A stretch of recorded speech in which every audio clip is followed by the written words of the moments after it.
question est celle-ci. Faut-il vraiment dissocier foi et science si on les met souvent en opposition? D'ailleurs, Benjamin Franklin pouvait dire « Le moyen de voir par la foi, c'est de fermer les yeux à la raison. » Mais a-t-il raison de dire cela? En fait, j'ai lu dans un magazine, en faisant un peu des recherches sur le web, qu'il y a de nombreux scientifiques profondément croyants et de très loin. Hein. Je veux dire, par exemple, le moine George Mendel, c'est lui qui a découvert les bases de la génétique. Louis Pasteur était un chrétien engagé qui a mis au point le vaccin contre la rage. Ou encore un abbé, un prêtre, Georges Lemaître, qui est le père de la théorie du Big Bang, et ainsi de suite. En fait, il faut remonter à 400 ans, c'est l'affaire Galilée qui a traumatisé tout le monde, l'affaire Galilée qui a marqué les esprits, où, vous savez, quand Galilée va nous dire que la Terre, eh bien, c'est pas le Soleil qui tourne autour de la Terre, mais la Terre qui tourne autour du Soleil, et qui a été condamné par l'Église à cause de cette déclaration scientifique, et pourtant, elle tourne. Maintenant, oui, alors il y a certes Galilée, mais il y a d'autres personnages très célèbres dans l'histoire. Par exemple, quelqu'un qui a pu dire, et alors on va faire un petit jeu, il faut deviner qui a dit ça, l'escalier de la science et l'échelle de Jacob, il ne s'achève qu'au pied de Dieu. Einstein. Albert Einstein. Il y en a qui ont révisé ou qui ont lu la pensée avant l'émission. Il y en a qui ont lu la pensée de Jonathan avant l'émission. Oui, il y en a qui connaissent bien Albert Einstein. Ou alors encore, Einstein pouvait dire « Je veux savoir comment Dieu a créé ce monde. Je ne m'intéresse pas à tel ou tel phénomène, au spectre de tel ou tel élément. Je veux connaître les pensées de Dieu. Le reste, ce sont des détails. » Alors, bon, je prends Einstein parce que c'est peut-être un des plus connus parmi les scientifiques. Et qui va être capable, eh bien, d'avoir des théories assez complexes, théorie de la relativité, des choses de métaphysique assez complexes, et tout en disant, je crois qu'il y a un Dieu, un architecte de l'univers, et que ce qui m'intéresse, c'est de savoir comment Dieu, de connaître les pensées de Dieu, le reste, c'est du détail. Et il y a pléthore de scientifiques qui croient en Dieu. Alors, j'en dis quelques-uns, des noms que vous connaissez certainement. Copernic, fondateur de la mondovision moderne. Isaac Newton, on a entendu son nom il n'y a pas longtemps. Eh bien, lui aussi déclarait croire en Dieu. Linné, fondateur de la botanique systématique. Volta, connu pour ses travaux sur l'électricité, mais aussi Ampère, donc ils vont ensemble.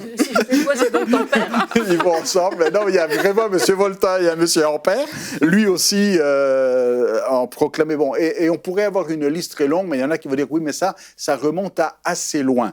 Peut-être, mais d'une manière plus moderne. Je prends par exemple, j'en ai pris un au hasard, Alain Sandage, qui est né en 26 et qui est mort en 2010, un astronome professionnel qui a calculé la vitesse de l'expansion de l'univers, donc quand même, il a fait quelques petits calculs, et lui, il pouvait dire, et voilà son témoignage, il dit « Quand j'étais enfant, j'étais athée. Et c'est ma science qui m'a conduit à la conclusion que le monde est bien plus compliqué que ce qui peut être expliqué par la science. Ce n'est que par l'intermédiaire du surnaturel que je comprends le mystère de l'existence. » Vous voyez, c'est un scientifique qui, lui, était complètement athée, mais plus il étudie la science, et plus il se dit non, il y a quelque chose derrière, et c'est un peu ce que disait Einstein. Barack Obama avait nommé en 2009, pour diriger le plus grand organisme de recherche biomédicale du monde, avait nommé quelqu'un, un scientifique qui se déclarait chrétien. Et alors que ça avait fait peut-être un petit scandale chez certains en disant « Mais comment est-ce qu'on peut être scientifique et être chrétien ?» Alors que ça semble difficile en Europe. Aux États-Unis, c'est très conciliable. Il n'y a pas cette autonomie en disant soit tu es scientifique, soit tu es chrétien. On peut être scientifique chrétien. En Europe, peut-être à cause de l'époque des Lumières, c'est devenu un peu en opposé. Alors que la science s'intéresse à la question du comment, la science veut expliquer tout, la foi, elle est plus dans le pourquoi. La science veut comprendre comment le monde est venu à l'existence. La foi est qui est derrière la création du monde. Je voulais vous chanter une chanson, mais je vais passer dessus. Peut-être.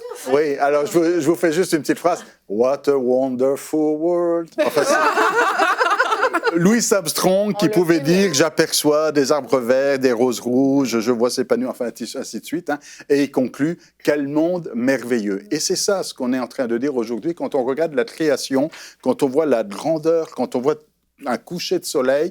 Alors on pourrait se poser les questions, mais comment, quels sont les photons qui font en sorte que les lumières soient aussi rougeoyants et puis avoir de belles couleurs comme ça, ou alors se dire non, il y a quelqu'un derrière tout ça, et de dire finalement, soit on essaye de comprendre le comment, ou alors on s'intéresse au pourquoi, et de dire quelle est la raison de l'existence. Retrouvez la suite de ce programme dans l'émission Bonjour chez vous sur EMCI TV.